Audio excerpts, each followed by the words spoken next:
I just love Kev, guys. I can't help it, honestly. I loved all the stuff with him and Mackenzie. Actually, he was quite nice to Mackenzie, and I think he made Mackenzie realise that, yeah, he does need to do something because he can't keep sitting with this, like, burning rage inside of him about what's happened. Which obviously makes Mackenzie go and visit Caitlin. And, yeah, that's where we leave it. I feel like Charity basically needs to kind of do something about it. She has to do something to get out of the way that she's feeling, and honestly I feel like Mackenzie's just struggling. As we all know, he's struggling to cope with it as well, to be honest. I have this is just one of them situations where basically it's a ticking time bomb waiting for somebody to say something or blow it up in some way. I mean, I'll give it to Kerry, she knows what she's doing. She's literally been a chancer with Caleb, but she's getting what she wants at the end of the day. Well, what do we think of Serena? I don't know what to think of Serena. I feel like she wants something. There's something more to this, because obviously she's asking all these questions about, like, John and everything, and yeah, there's just something more to it. I can't quite work it out yet.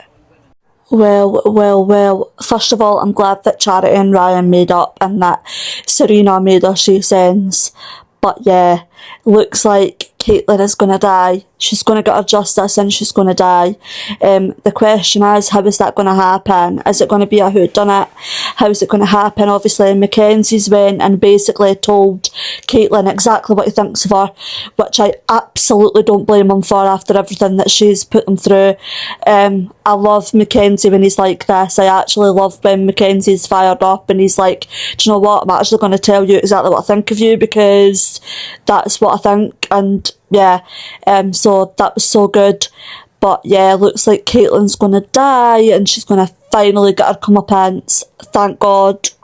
So Mackenzie was lucky that he's only got off with a warning. Hopefully it makes everything alright and it will not jeopardise the case, although Charity's case isn't the best yet either. So yeah, I feel bad for Charity because I really feel like she needs this justice, to be honest. So looks like Serena's worked at the prison, which is why Kev obviously knows her. But yeah, she's still a bit suspicious, isn't she? Aaron has definitely got his guard up. He's definitely on the lookout and suspicious of her, obviously, after what the last Sugden did with John and everything. So yeah, Aaron's definitely got like his claws out a little bit. Kane finally found out the truth about Kyle and Graham and the fires and everything like that. So yeah, I mean, I'm glad that Kane knows now. Maybe Kane will be a little bit more trying to help Kyle and understand why it happened.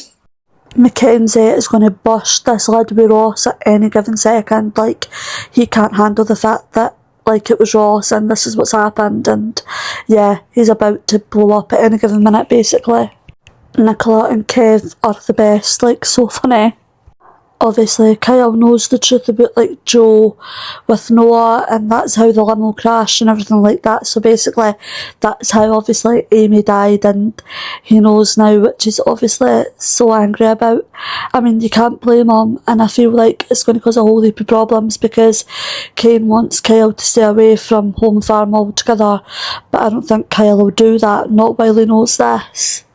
Poor Summer, obviously, them girls that were with her, them people that were with her, they literally just were with her because she was buying things, basically.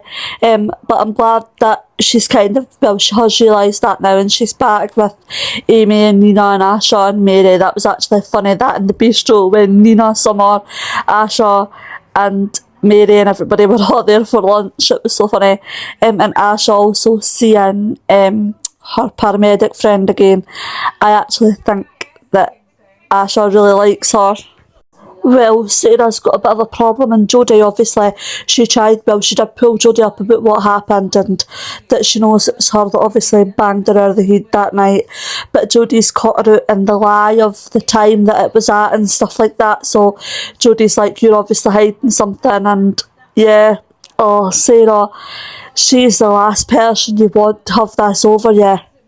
I mean, the temerity of her to send her mum to try and fight her battles after everything that she's done, and then obviously coming to the court case itself and it's all gone wrong because Will's basically crumbled and said, it's all lies, I was lying, she hasn't done anything, it's fine. Oh, this is just the last thing we wanted. My thoughts on this now is that we may potentially need Sam's evidence to prove what she was like, and my fear is, can Sam actually handle that situation with what he's just been going through? Poor Sam, obviously, he was really upset at getting lied to about the trial. He just wanted to know what had went on, and he wasn't happy at the fact that obviously Megan could potentially get off, and yeah, you can understand like why he was so upset about it. So he was obviously really upset, and he just wanted them to be honest with him. But at the same time, like, I do understand why like Nick and Toya didn't want to be totally honest with him, because obviously they're trying to protect him, and they obviously didn't know the best way to go about it and how to explain, so they just wanted to make sure that it was safe as much as anything. As for Megan, honestly, how cruel was she when she took the stand? Like, the fact that she's tried to say that Will felt like he was going to take his own life, that was the amount of pressure his family was putting on him, he was hating it, it's all a bunch of lies, and, you know, but at the same time it's kind of a good thing in disguise, because obviously Ben has went back and said this to Will, and Will's like, what? She's actually said that I was like that. So I feel like, and Will's went to talk to Tim, absolutely the right person, and I feel like Tim might make Will see that, look, it's not too late, you can go there and you can tell the truth and you can say exactly what she got up to. So yeah, here's hoping that that could be what happens. Well, Leanne and Idris. Leanne was meant to go and see Sam, and obviously she didn't because of Idris. But she then ended up going to see Sam, and I just feel bad for Sam. Obviously, he's had to find out that he could be staying longer there, and he really doesn't want to.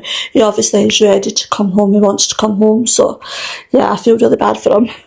I'm so proud of Will for standing up to Megan and finally telling the truth. Honestly, I couldn't have been prouder of how he was on that stand, and the absolute cheek of Megan to end up threatening him afterwards just because she knows that he was telling the truth is just unbelievable. Looks like Abby's problems are just beginning. Obviously, she has all this damp and mould, and Idris is obviously a landlord, so she's trying to say to him, look, my son can't live in this. But yeah, I feel like it's going to affect Alfie, isn't it? Thank God she's guilty. I think that was needed. Kind of guessed it was coming. I think we thought that she was going to be guilty. It could have been a little bit more dramatic. Sam could have ended up turning up there or something, and it could have added a little bit more drama, but it was fine. Like, she's guilty, and we all kind of knew that was coming, and she's been sentenced to 5 years, so